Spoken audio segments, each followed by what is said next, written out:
financial social work webinars today. Our registration was kind of through the roof, so we're glad you're all here. So, financial social work. It takes a somewhat more holistic approach. We come out of the fact that we know that a client's relationship with money, with him or herself, is the very essence, foundation of our financial circumstances. And so it's that relationship that we have with money and with ourselves that drives our financial behavior. And financial behavior is how we earn, spend, save, and share our money. And how we earn, spend, save, and share our money, also how we borrow, determines our financial circumstances. So this is what I call the Wolfson Financial Wellness Model. Now, moving right along, dollars and cents don't make financial choices, which is why we go beyond the dollars and cents of budgets. You know, that B word that so many clients don't want to think about or talk about. It's our inner money self, which is certainly a component of our relationship with our money and with ourselves. So financial circumstances originate within that money self. It's your money self that includes the thoughts, feelings, and actions with your money and with yourself. So you can see this graphic. Money is not the problem. It's our relationship with money that is the problem. So financial social work is a behavioral model because we know that behavior matters and financial well-being requires a healthier money self. Someone with a healthier money self engages more readily, is more hopeful, is more eager to change, and is more prepared to succeed. So financial social work, again, going beyond the dollars and cents, we look at changing the mindset. It incorporates self-reflection, self-acceptance.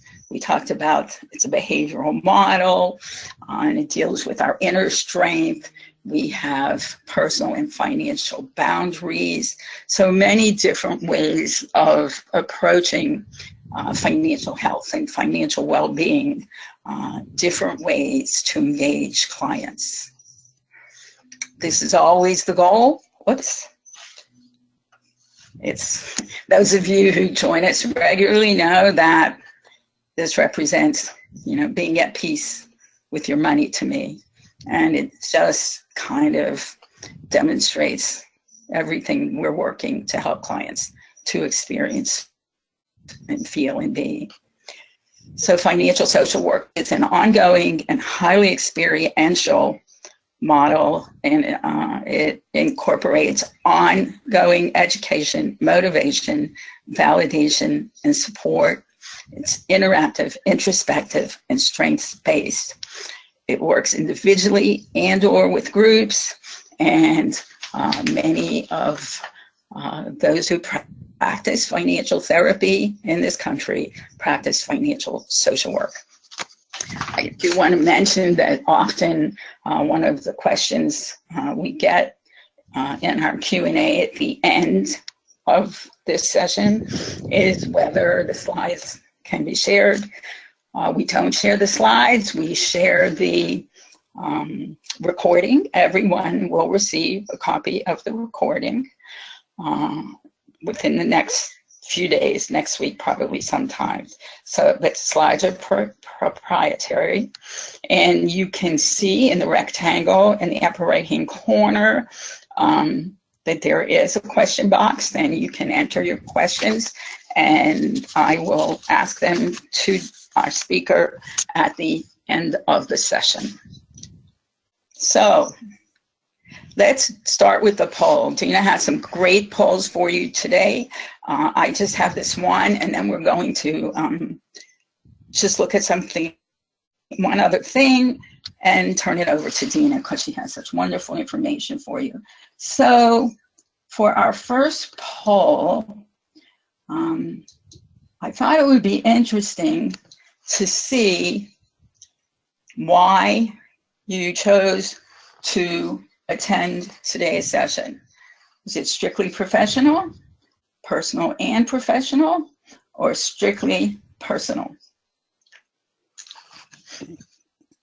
Just kind of curious myself. I follow this topic a great deal. I tweet about it, and I find the whole situation so frustrating that I just felt it important to go ahead and have a speaker on the topic. Okay, this is pretty much what I thought we'd have. I'm going to close that poll and show it to you. So you can see, I'm not surprised because all of us as professionals have personal lives too. And because of the seriousness of the situation, most of us know someone who has problems with student loans and debt. So I'm going to close that and just share with you, show you a couple of articles that I gathered this week. Not something I traditionally do for our webinars, but I just couldn't resist. And I've put these into a handout for you. Dr. Wise had some great handouts for you. We'll give those to you at the end of the session. But I just wanted to show you, I thought this was important to let anyone who's not familiar with this know that there is a movement from employers to help new employees with their student debt. I, of course, like that idea, and I think it may continue to grow. Of course, less than 5% of companies offer that, but it is happening, and it does attract employees. Here's a slide, and again, this article, I've included it in a handout for you at the end of the webinar. But it's good and important to know how student loans appear on your credit report. And something that I wasn't as aware of and thought I would share with all of you is the fact that older borrowers are really struggling still with student debt. So I have those articles for you, and in that handout I talk about being your own best advocate, because a lot is happening and going on around this issue, and there are some really excellent websites that address this. So you need to be your own best advocate. So now I am going to hand this over to Dr. Dena Wise. I'm so appreciative of all she's done to prepare for today and to help all of us know and be smarter about this topic.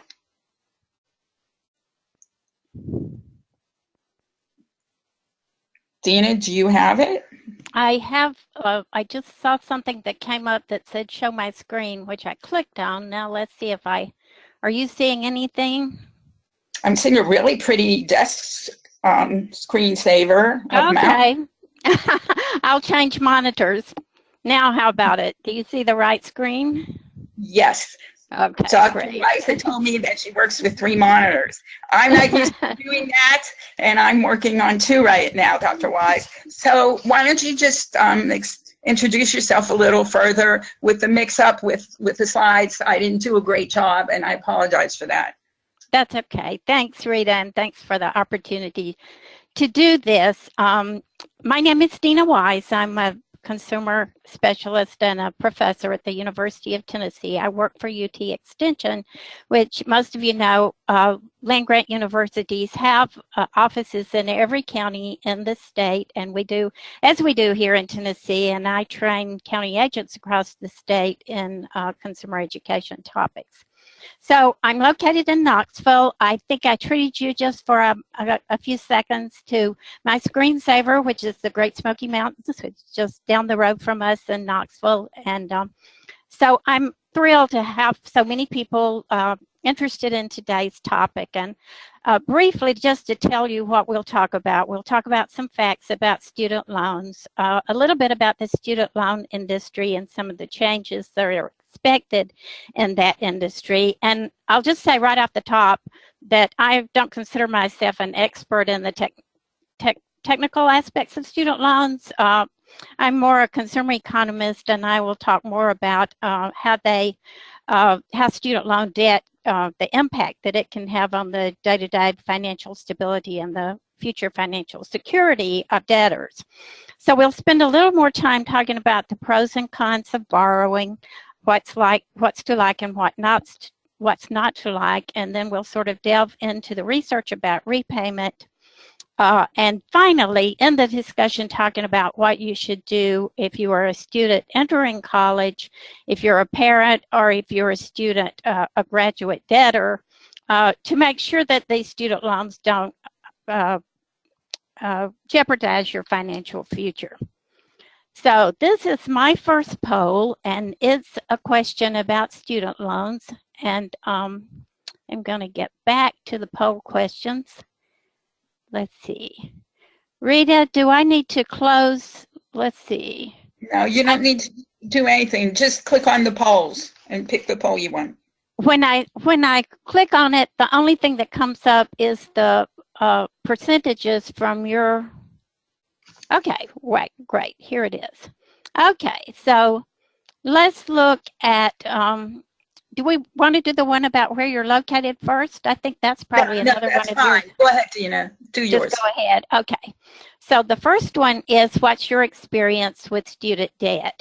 And are you seeing that poll? I'm launching it right now.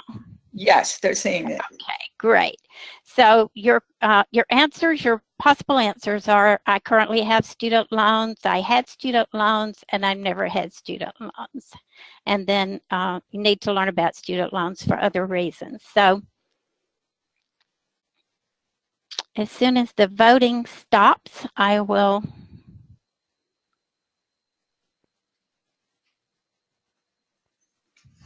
I had told Dr. Wise that we had a great audience who participates, and you're proving me right here.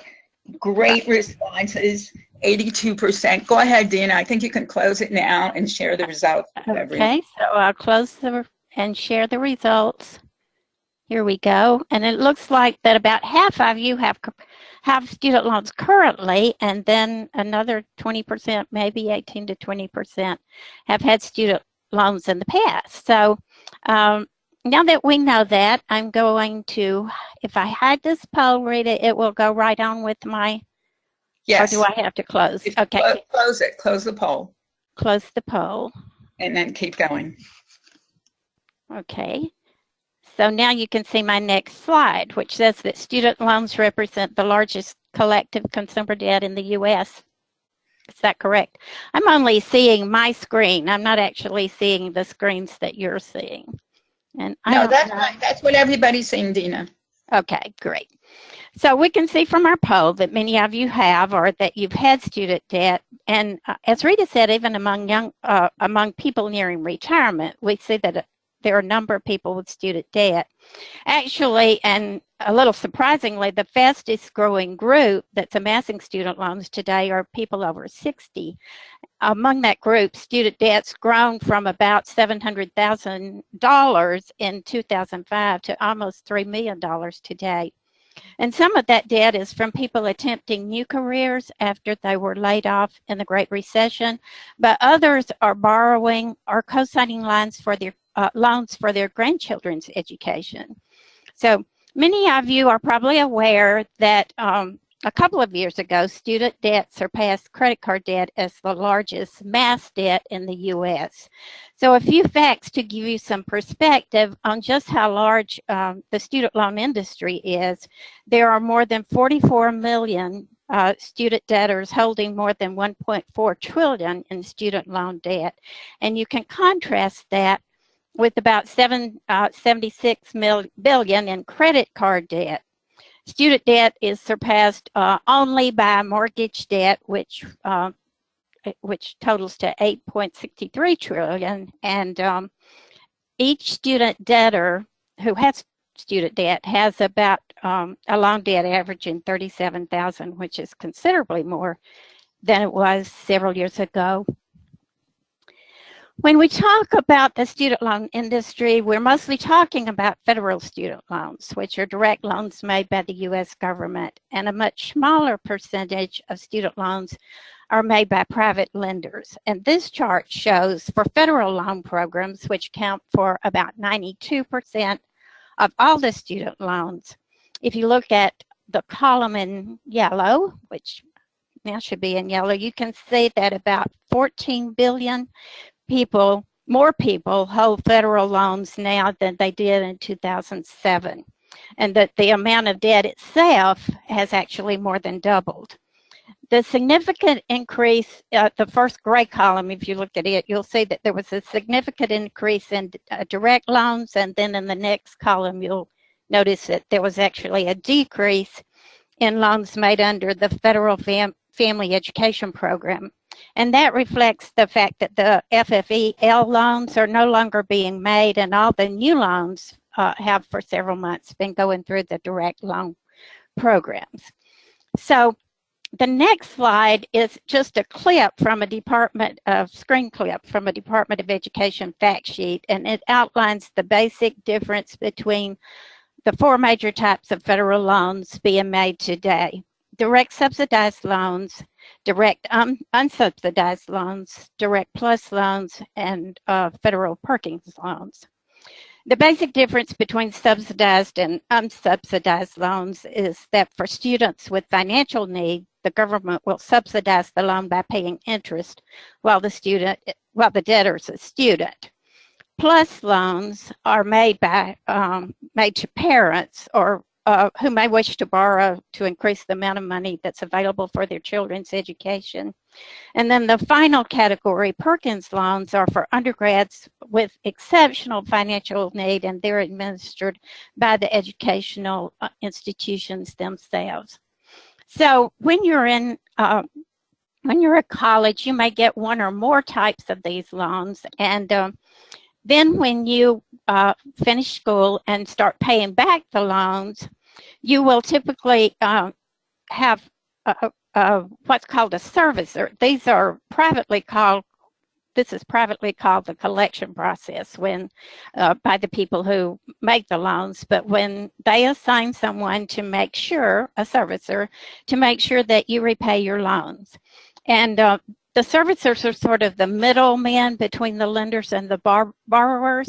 Navient, you see a list of them there. Navient is which was formerly a part of Sallie Mae, is the largest, but there are a total of 9 companies in all who are authorized to service student loans. So if you have multiple student loans, you may have more, or you may be assigned more than one server. But I believe that if you make the request, you can have all your loans assigned to a single server, so you won't be dealing with multiple people altogether. So I got another poll here, so I'm gonna put it up, and this is a poll about possible scenarios for the student loan industry and where it's going in the future. And we're actually polling you before we talk about where it might be going, so we can see your opinions. So I've got, let's see, get my questions up.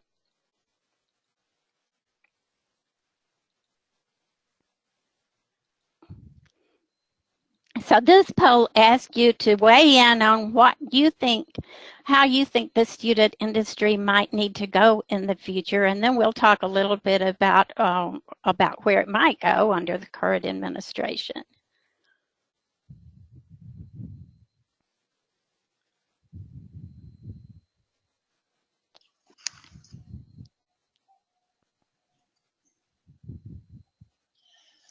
Well, we certainly have some very strong opinions on this. I tend to agree with them, but let's see. Yes. They're still coming in. They are. And I'm going to go ahead and close it right there because it looks like just about everybody has voted. And we'll see that sort of as we expected, our group today is very supportive of the government's role in student loans. And even a lot of you, more than half of you, think that higher education should actually be free to every student. So that's an interesting result of that poll. So I'm going to hide it, and we're going to go back to the possible changes down the road.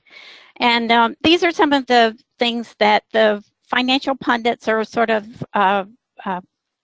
thinking might be possibilities for where we're going with student loans under the current Department of Education leadership. So there's talk about consolidating the number of federal loan servicing companies from 9, the 9 that you just saw, to 1, and there might actually be, that might actually make it simpler for borrowers, but I don't know what it would mean for the students and how they would pay the loans back. Another possibility is to move the federal loan program from the Department of Education to the Treasury Department. I'm not quite sure about the rationale for that, but because it does involve government revenue, that may be why the administration thinks that the Treasury Department might need to be involved.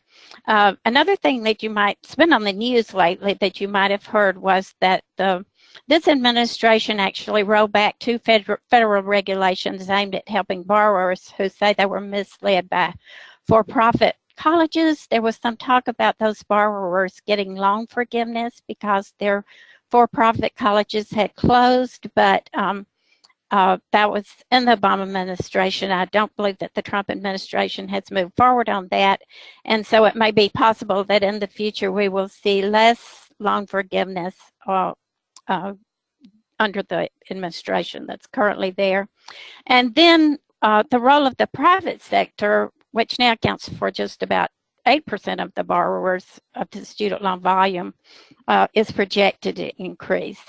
I think I heard that the move to consolidate the loan servicing companies from 9 to 1, that the Department of Education has backed off on that and is not going to pursue that at this time. But at least these are some things that we might look forward, or we might expect to see as goals of the administration as it moves forward. So we'll move on to the actual discussion about things to like about student loans, and there are actually a number of things to like about student loans. It's very clear that student loans provide opportunities for people to go to college who would not be able to pay for their education out of pocket. And whether their debt is worth it actually has a lot to do with the student's earnings when the time comes to repay the loans, and we'll talk about that later. A second thing to like is that if you do need to borrow for college, federal student loans is definitely the way to go. If any of you glanced at the interest rates in the earlier chart showing the types of programs, you would have noticed that those rates were significantly lower than the loans you would get from the private market. And then finally, federal loan servicers actually have lots of leeway in working with students who are burdened by repayment. And we'll talk a little more about that later as well, but private lenders don't have nearly as much leeway in making, in doing forbearance or deferring student loans. So one more poll. We've got a number of these polls at the beginning of our talk today, but this poll has to do with how necessary you thought your student loans were to your getting an education. So let me get that one up. And you can see the answers there.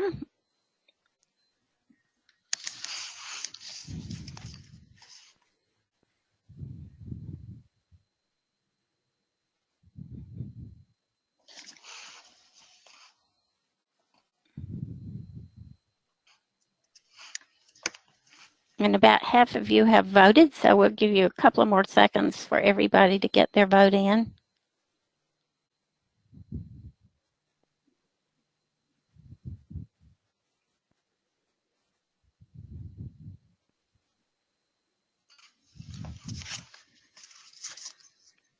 Okay, so we'll go ahead and close that vote and share it. And you can see that 42% of you felt like you had to have student loans to get your education. So that's a fairly significant amount of you. And then some of you are saying that paying your student loans is a little hard, but you would do it again. And a number of you, almost a quarter of you, feel that they're a big financial burden. So we'll close that and move to the next slide. And talk about the things not to like about student loans, and we'll talk about a number of those things from now on. In some cases, student loan debt, of course, makes borrowing for an auto or a home more expensive. Your credit score is affected by the amount of debt you owe. So if you have enough debt to lower your credit score, you would likely pay more interest when you're borrowing money for your home or your auto after you are a student debtor. And also, unless you qualify for forgiveness programs, student loans pretty much must be paid back. They're not normally discharged by bankruptcy, although I'm beginning to see sites popping up over the web that do advertise that people can help you get student loans included or discharged in bankruptcies under certain circumstances.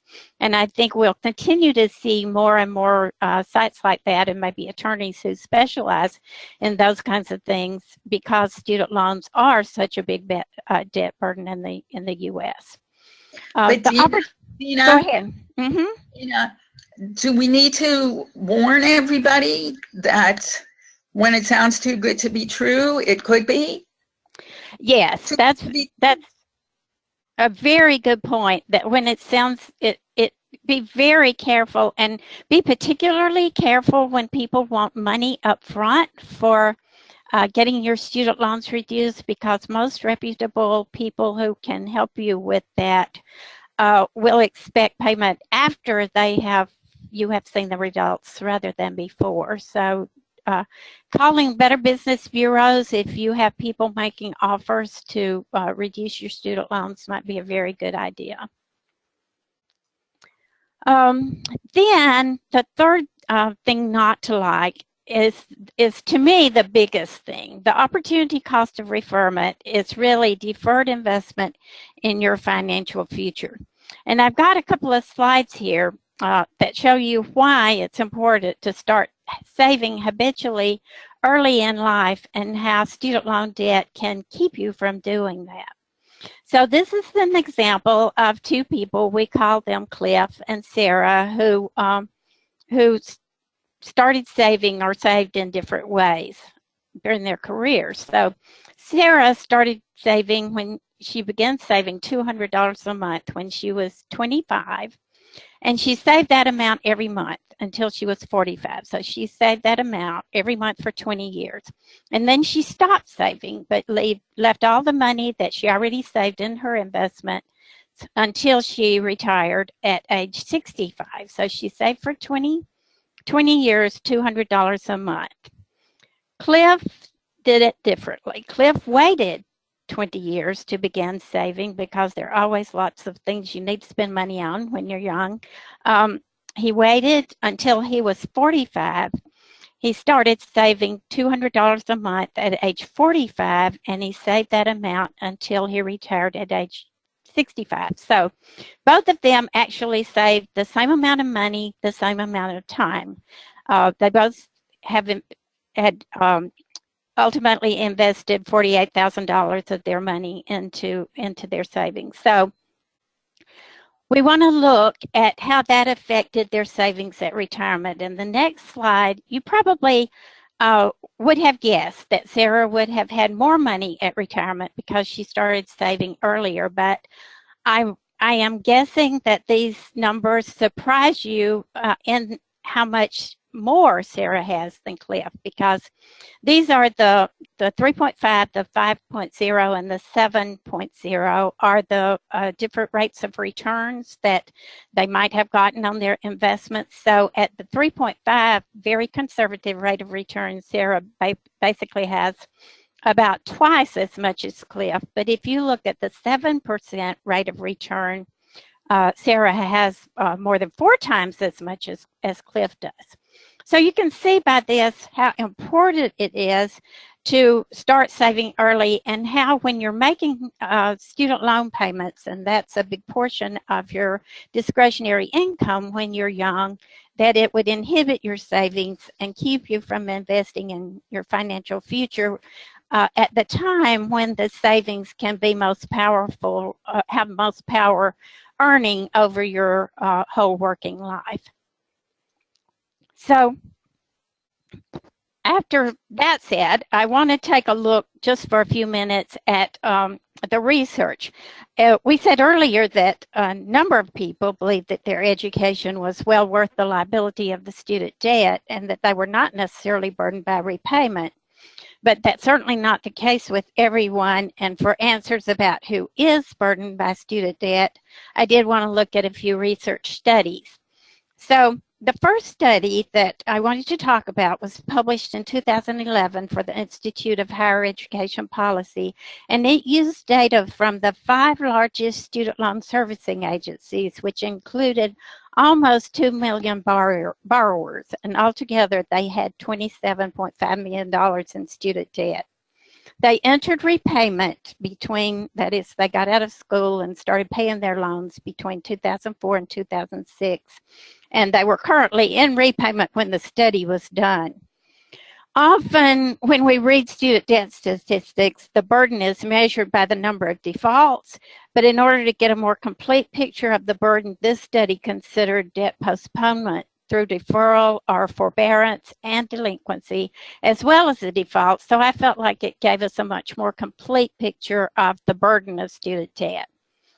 So let's see, I should have been getting those slides in, but we'll go on to the repayment patterns. Now, researchers found that about 37% of borrowers managed to make timely payments without postponing their payments or becoming delinquent. In other words, more than 1/3 of the borrowers in the cohort appeared to be willing to and able to make the payback just as they had planned. Other borrowers, about 23%, postponed payment through deferment and forbearance. And some of you may know the difference in deferment and forbearance is that during a deferment, the interest does not accrue, but during a forbearance, you continue to accrue interest. But even with the options of deferment and forbearance, more than 1/4 of the borrowers became delinquent on their loans at some point, but did not default. And 21% of those borrowers eventually used deferment and or forbearance. And then 5% were able to resolve the delinquency, presumably by making payments to get their account current. About 15% of the borrowers from the study had not only become delinquent once the study was made, but they had also defaulted on their loans at some point during the first 5 years of their repayment term. So what we can see is that approximately 2 of 3 borrowers, or 63 to 64%, were not able to or did not repay in a timely manner. So that's a huge amount of burden that's indicated by that study when you look at not just default, but the broad indicators of burden. So repayment was actually another thing that the study found, was that repayment was actually related to whether the borrower graduated. The same study found that repayment, that most of the borrowers who left post-secondary education without graduating or who dropped out had difficulty in repaying their loans. 33% of undergraduate borrowers who left without a degree became delinquent without defaulting, and 26% defaulted. And compared to those who didn't graduate, 21%, I'm not even showing you this, there you go, now it's up. compared with those who didn't graduate, 21% of the graduates became delinquent without defaulting, and 16% defaulted. So you can see there's a big difference between whether defaulting and becoming delinquent between those who graduated and those who actually didn't graduate. And borrowers who graduated were more likely to repay their loans. The repayment was also related to how long the borrower stayed in college. 37% of borrowers that began repayment after dropping out with 1 year or less of college, and 18% that had dropped out of 2 years. Of those who dropped out, you can see there's certainly more people who became delinquent than those who stayed in, because of those who last borrowed in their 4th year of college, which would, probably have indicated that they had a degree, only 21% became delinquent and only 6% defaulted. So we can also see from this study that the borrower repayment patterns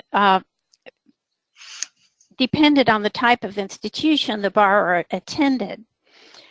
And let me get most of this slide up. Borrowers who attended 4-year colleges, either public or private nonprofit as opposed to private profit colleges, were more likely to be repaying in a timely manner than the borrowers who attended 2-year and for-profit colleges. And we'll see that through other studies as we'll look at a couple more briefly. And here again, you see a chart about the 2-year for-profit institutions that had an especially high delinquency and default rate, with actually more than 3/4 of the borrowers not graduating, compared with 45% of borrowers who did not graduate from public institutions and 39% who dropped out of private nonprofit colleges. So you can begin to see a pattern here.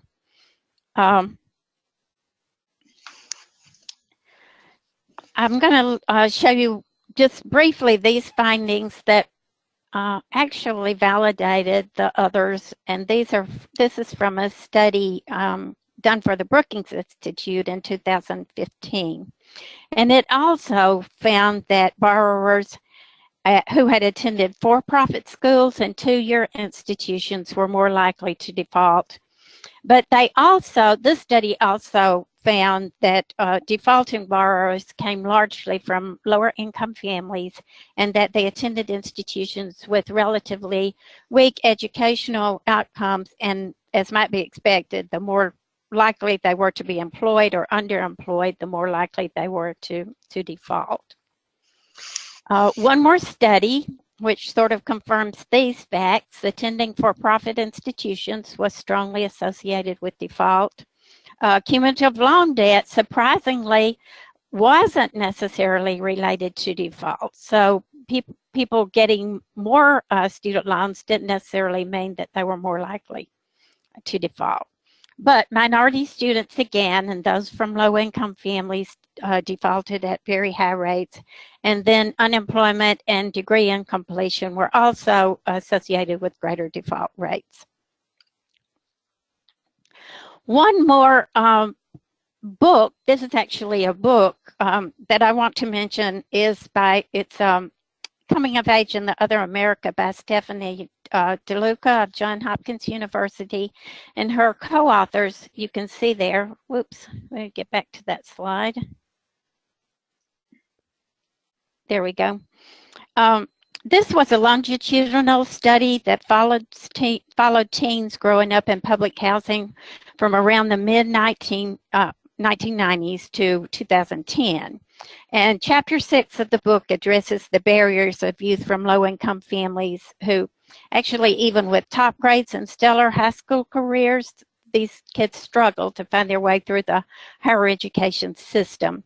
And if you've read the data from the other 3 studies, you can actually, by reading this chapter, or even better, read the whole book, understand exactly why and how student loans, combined with an uninformed path into higher education, families who just didn't know their way around the higher education system, how that that combination can be especially predatory to first and family students. And I love this book, and I love the description of just how these kids dealt with higher education and the gaps in their knowledge, and how it hurt their chances of success.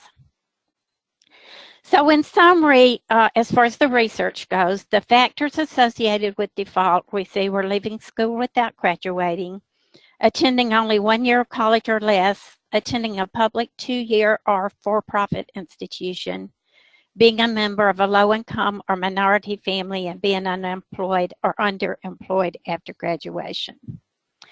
So now I'd like to find out how burdensome you thought your student loans were, and we'll get the poll up.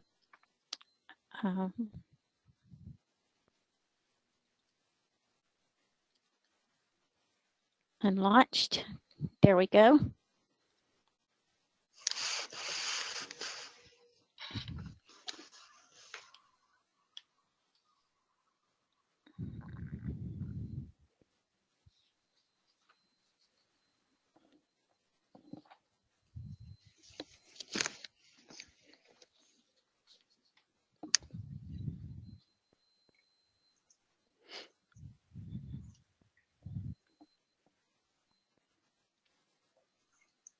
Thanks everybody for voting. We're almost finished. Okay. We have lots of votes. Yeah. And they're pretty evenly spread out. Yes, they are.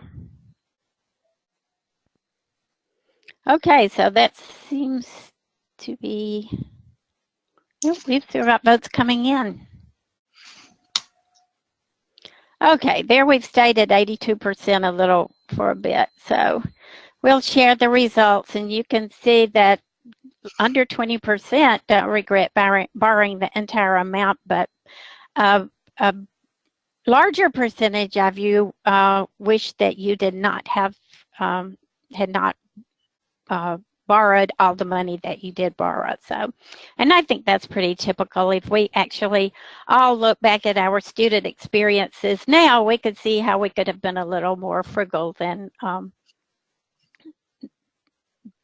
we were at the time. So we'll hide it and go on. Now, do you see my screen again where it says what can be done? Absolutely, yes. Okay. So we're going to talk a little bit about what can be done to reduce the student loan burden for yourselves or for a student that you may be supporting. So we're going to look at if you're a student first. And first of all, you just can't do too much research before you enter into college, into the institution and the program that you choose. But I really believe that in spite of the research we just discussed about the high default rate of students at 2-year institutions, I think junior colleges and community colleges are a very good option for cost savings for people who will eventually transfer to a 4-year college. This is especially true if you can live at home while attending a community college and can make sure that all your coursework will transfer.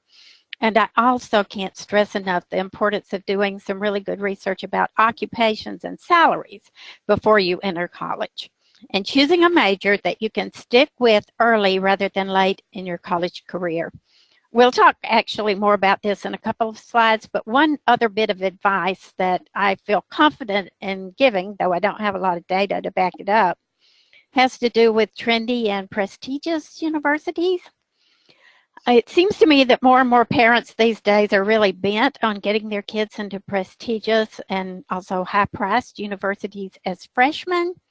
And I think that's probably okay for families who can pay for college outright, but if you're going to have to pay for your own if you're going to have to borrow to pay for college, I think that Ivy League type schools are probably a poor choice for undergraduate degrees. And I say that as a professor and as somebody who's been in academia for almost their whole life. If you're borrowing to pay for college, this is what I think you should do.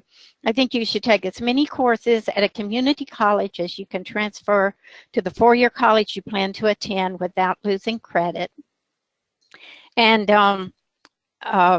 then finish your undergraduate degree at the least expensive, reputable public university you can find in your state, so you don't have to pay out-of-state tuition, and then do your master's degree at the very best, or a PhD, at the very best and most prestigious university to which you can be accepted, and can get a graduate assistantship. That way you'll just pay for 2 years if it's a master's of the high price tuition, but you can still be known as a Harvard graduate or MIT graduate. So if I have to give advice to people about how to get a good education frugally, I would say make your last degree not your first degree at your university of choice. The second bit of advice for you that I have for you if you're a student is to know exactly how much money, or as close as you can, much money that it will cost you that you will have to borrow before you decide on a college. And there's a link to the site here, and the handout also has these links on them, so you can go back and visit these sites.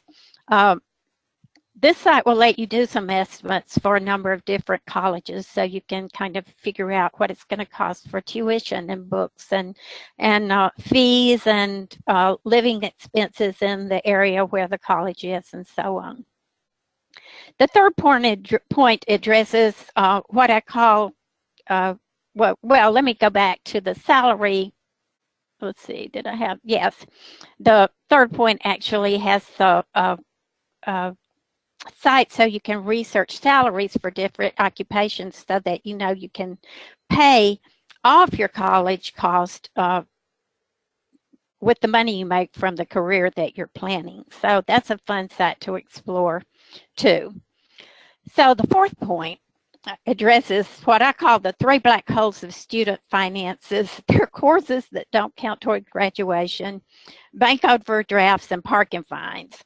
And I don't know of any research studies that estimate these costs to students and their parents, but I can almost guarantee that for many students, these costs are very significant. When you change majors several times over your college career, you typically leave a trail of expensive courses for which you've paid fees and bought textbooks, but which can't be applied to your program.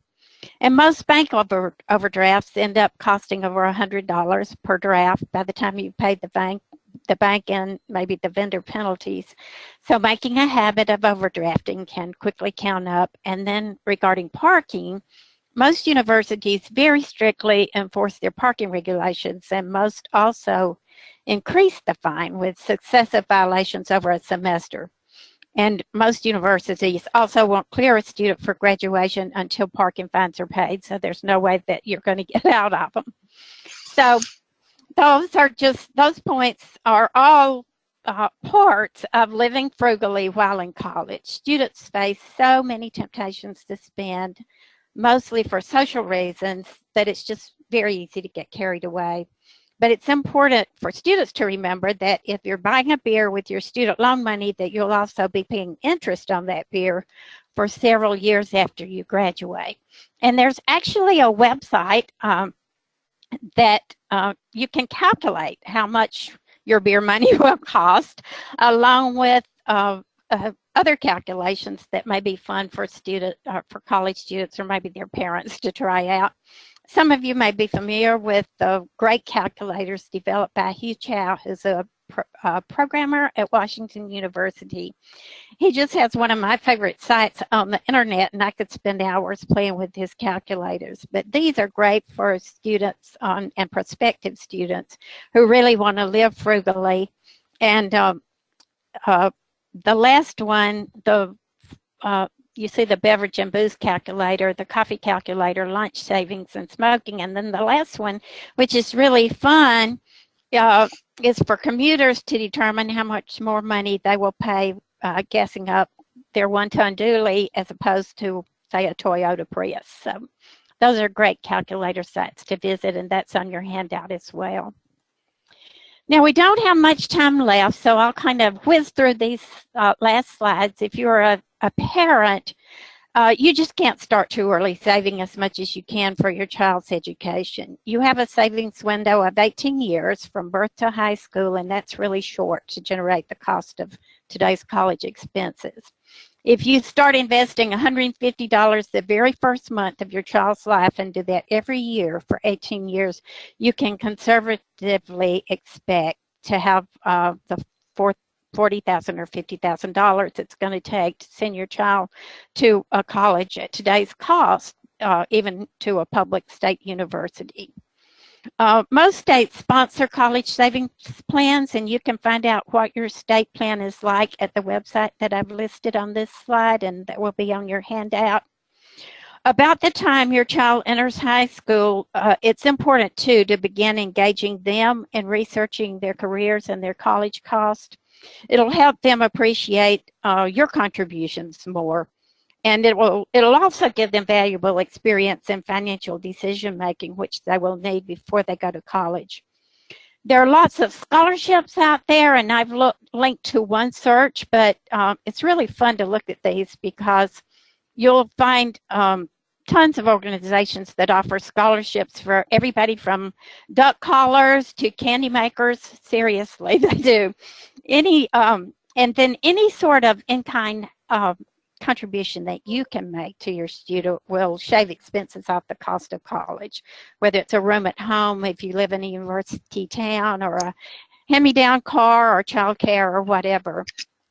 And then finally, make sure that your student leaves home with an understanding of basic financial management. There are a number of free courses that are online, and my favorite, because we developed and we host it here at the University of Tennessee, is called Love Your Money. The course was written for college freshmen, and it uses student-based scenarios to teach principles of money management. So I hope you'll note that link and check it out. Finally, if you're a student debtor, it's just important to, and it goes without saying, that you need to live as frugally as possible till you've paid your loans off. Particularly when you get out on your own, there's so many things you need. It's tempting to go deeper in debt, but just don't give in to that temptation. Keep the old car your parents gave you, furnish your apartment with Craigslist and thrift store finds, avoid going to the mall for shopping and entertainment. And I think it's really important to find friends that appreciate your financial circumstances and maybe share those so that you're not being tempted by friends to spend more than you need to spend. The government has really excellent sites that you can use to monitor your debt and repayment, and you need to stay on top of those numbers and have clear and realistic goals for repaying those debts. And if you qualify for a forgiveness program, work toward that if that's possible, because that would be important to your future. Then finally, if you have plans to increase your earnings, say by getting another degree or special coursework, complete that education and training early in your career. The earlier you complete any education or training that increases your earnings, the longer you'll have in your working life to enjoy and build on the benefits of that higher salary. So master's, doctorates, and professional degrees that increase your lifetime earnings significantly are great, but if you wait till you're 40 or 50 to complete them, you really won't have many years left in your career to reap the benefits of the higher salary, which will help you pay off student debt and reach other financial